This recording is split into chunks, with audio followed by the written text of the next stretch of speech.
पण मला अजून हेच कळलं नाही की पोराने मला ड्रेस का चेंज करायचा. सगळं बॅगचं पेपर चालतं म्हणून दुसऱ्यांच्या गटिंग उडवत. हे सगळं सोडा म्हणलं चला आपण एक सेल्फी काढू. आमची सेल्फी राहिली बाजूलाच. तिकडे मॅडमने हाक मारल्यामुळे सगळे चालले तिकडेच.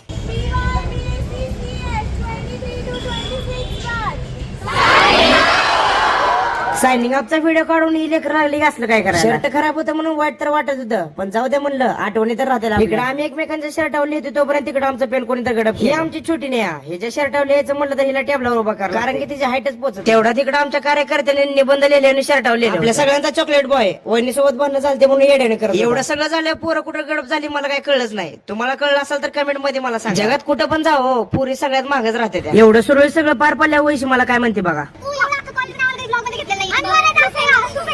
एवढ्या 3 वर्ष मी तिला ब्लॉग मध्ये घेतलं ना म्हणून मला एवढं ऐकायला भेटेल. मग तुम्ही आपल्या चॅनलला सबस्क्राईब नाही केलं तुम्हाला किती ऐकायला भेटेल बघा. प्लीज आमच्या ब्लॉगला लाईक करा, नक्कीच करा. तर हे सगळं जाऊ द्या, हे झाली मज्जा मस्तीची गोष्ट. खरंच मला ह्या कॉलेजनं भरपूर काही दिलं. चांगले शिक्षक, जीवाला जीव देणारे मित्र मैत्रिणी आणि बरेच काही दिले. हे 3 वर्ष कसं गेलं काय कळालं. ह्या डिग्रीच्या 3 वर्षात जे काय आम्ही मज्जा मस्ती केली ती खरंच खूप आठवणीत राहिली. रात्री काय पोराने बिर्याणीचा बेत केलता, मग काय टचून बिर्याणी. बिर्याणी काय आपल्याला कधी पण भेटेल, पण ही मैफिल आपल्याला कधीच भेटणार नाही.